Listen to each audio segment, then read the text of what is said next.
बिस्मिल्लाहिर्रहमानिर्रहीम। जी students, exercise 1.1 question number 2 आज हम स्टार्ट करने जा रहे हैं। Solve the quadratic equation with the help of factorization. पहले जो 2 लेक्चर्स थे वो बड़े इंपॉर्टेंट थे। उसमें मैंने आपको बताया था कि कैसे मिडल टर्म क्वाड्रेटिक इक्वेशन की हम ब्रेक करते हैं, वो आपके जहन में होना चाहिए। उसमें this is already in standard form. सबसे पहला स्टेप जो है, आपने फैक्टराइजेशन से जब भी क्वेश्चन को सॉल्व करना है, आपने इक्वेशन को स्टैंडर्ड फॉर्म में लिखना है। तो ये x square x constant is equal to 0, ये पहले ही स्टैंडर्ड फॉर्म में है। उसके बाद हम स्टेप नंबर 1 की तरफ चलते हैं। मैं पहले 2 लेक्चर्स में ये चीज़ें बता चुका हूँ, अगर आपके जहन में है तो आपके लिए ये बहुत आसान हो जाएगा। सबसे पहले आपने AC फाइंड करना है। AC will be equal to -20।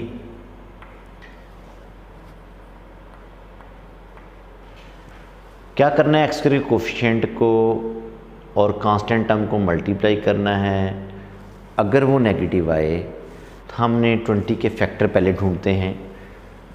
20 1 ज़ा 20, 10 2 ज़ा 20, 5 4 ज़ा 20।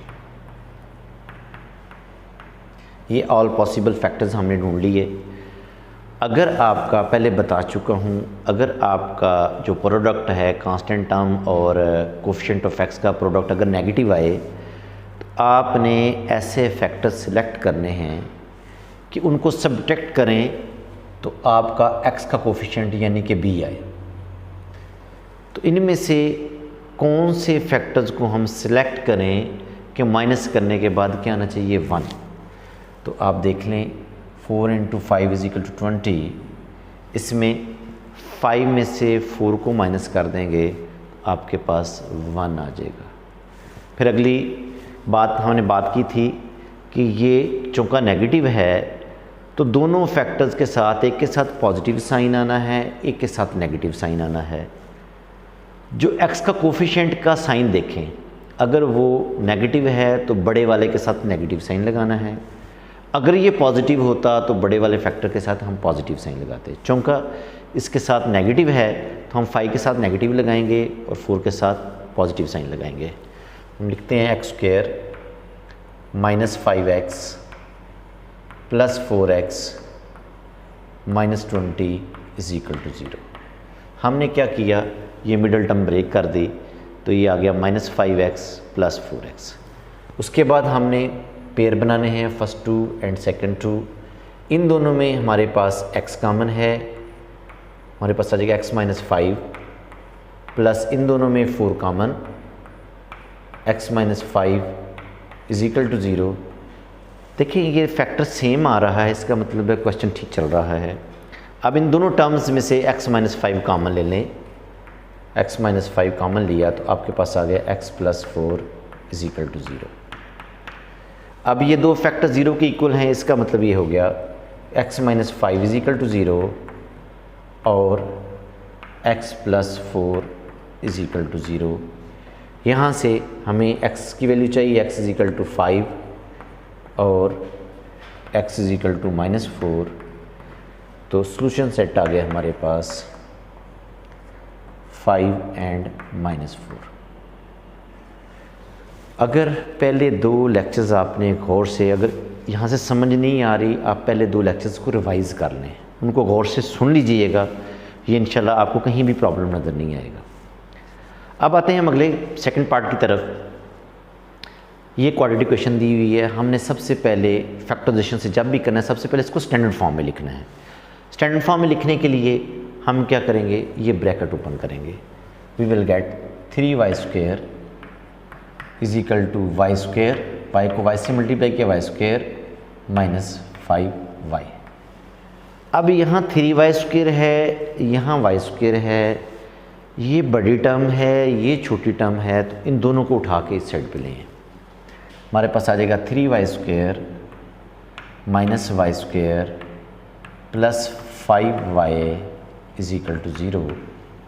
वी विल गेट 3y में स्क्वायर में से y² माइनस किया तो 2y² + 5y = 0।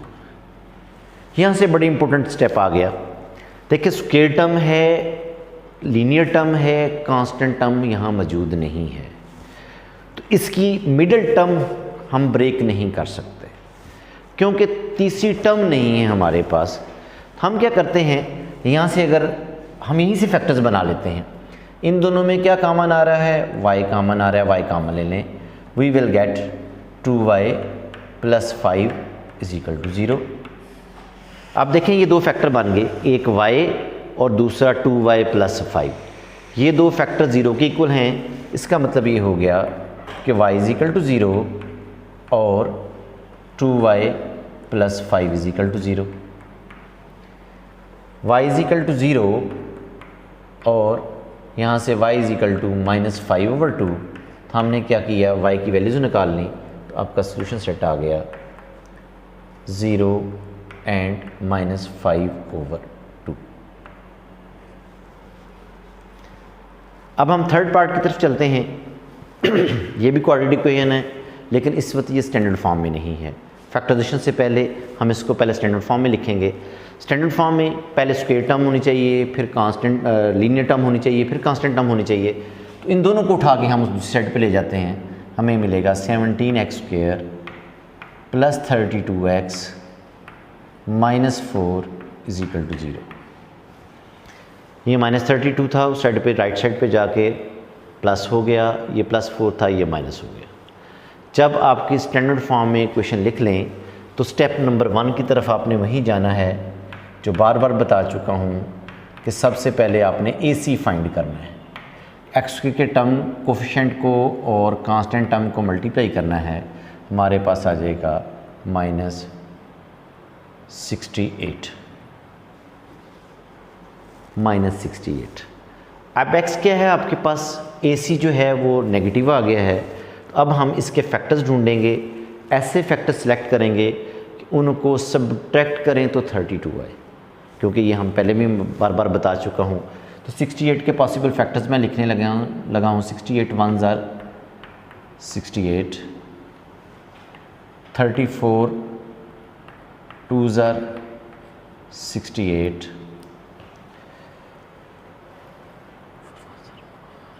17 4s are 68। ये पॉसिबल फैक्टर्स मैंने 68 के लिख लिए हैं। अब सब्ट्रैक्ट करने के बाद क्या आना चाहिए, 32, क्योंकि AC क्या है, नेगेटिव है। तो 34 × 2 = 68। 34 में से 2 को माइनस करेंगे तो ये आपका 32 आ जाएगा। तो ये हमने क्या किया, ये फैक्टर सेलेक्ट कर लिया। अब चूँकि ये नेगेटिव है, एक के साथ पॉजिटिव साइन लगाना है, एक के साथ नेगेटिव, बार बार बता रहा हूँ। यहाँ पे x के कोफिशिएंट यानी कि b के साथ पॉजिटिव साइन है, तो बड़ी टर्म के साथ अब हम बड़ी फैक्टर के साथ हम पॉजिटिव साइन लगाएंगे। तो we will gate 17x² + 34x, और दूसरे के साथ क्या लगाना है, नेगेटिव साइन, -2x - 4 = 0। तो क्या किया हमने, ये मिडल टर्म ब्रेक कर दी है। अब हम पेयर बनाएंगे, फर्स्ट 2 पेयर्स एंड सेकंड 2।